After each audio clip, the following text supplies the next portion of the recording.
Hey crypto fans, welcome back here with more news on the Bitcoin, and today we're going to discuss a lot of information as we are discussing the future of the Bitcoin as Bitcoin ETF actually comes pretty soon. So don't forget to subscribe, like and share. Let's start with the countdown.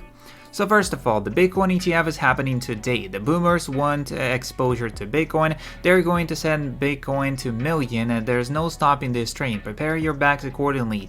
All you have to do is just hodl. Running Bitcoin. Today is the anniversary of the famous tweet from Hal Finney posted when the Bitcoin price was a whopping $0. But who was Hal Finney? Let's take a moment to remember a life that was very much worth living. Running Bitcoin by Hal Finney. So Hal was born on May 4th, 1956 in Coalinga, California. His father, for whom he was named, was a petroleum engineer, and Hal followed in his father's footsteps, graduated from Caltech with a BS in engineering. But Hal grew up in interesting times and personal computing was on the rise along with the computer gaming. So Hal would eventually go to work to the PGP corporation and blah blah blah. So what do we have him related to Bitcoin? Is actually Hal didn't just run Bitcoin, he contributed to its eventual creation. In 2004, Hal created the very first reusable proof-of-work system, and 5 years later in 2009, Hal became the first person to ever receive a Bitcoin transaction from Satoshi Nakamoto himself. And in that same year, Hal announced that he has begun his battle with ILS, and I hope to be able to read, browse the net, and even participate in conversation by mail and messaging.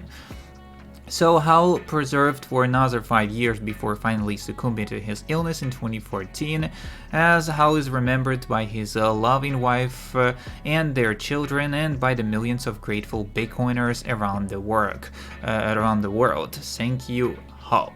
Next up, JP Morgan CEO says Bitcoin doesn't have value. Use cases are sex trafficking, terrorism financing. JP Morgan is an authorized participant for BlackRock Bitcoin ETF. You need to understand that.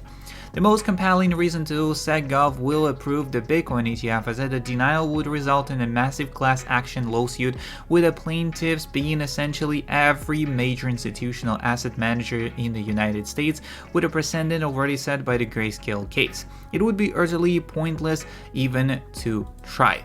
If you trade Bitcoin, read this, could save you a fortune. Well, Bitcoin has followed a 4-year cycle up until this point. There is no guarantee that this cycle will continue. The numbers on Einsteins out there that are going to sell the top, good luck timing that one. And then buy back in when it deeps. If it deeps, it's daydream. What if you sell the peak at 150k, but it then continues to 300k and never again drops below 250k? It's gambling, and you could end up with basically no Bitcoin. I'll sell a little just to pay some dApps if it hits a certain target I have in mind, but it will be less than 10% of my stack, and it will make my life a whole lot more comfortable. The rest is staying in cold storage. Just remember, no one knows shit about it. Next up is the reported Coinbase, Insto, and Glassnode created had a lot of alpha. One of the things that struck me was the negative correlation between Bitcoin and gold for 2023, and in fact Bitcoin wasn't correlated to any of the major asset classes. I believe in this upcoming cycle, Wall Street will reinforce the digital gold narrative, and here we could see on this one, Bitcoin compared to the copper, CRY, DXY, Ethereum USD, gold move, S&P 500, US 10 years, US 2 years, US bond in weeks, as well as other participants actually talking about others. So here we can see Bitcoin to Bitcoin and copper to copper, and a lot of others comparing to other assets. As well as we could see the Bitcoin to gold is only minus 0.005%. That's pretty much good.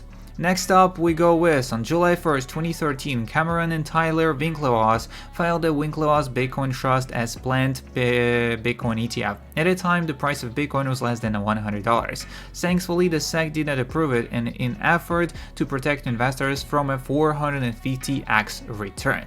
Don't forget to subscribe, like, and share. See you in the next one, and peace.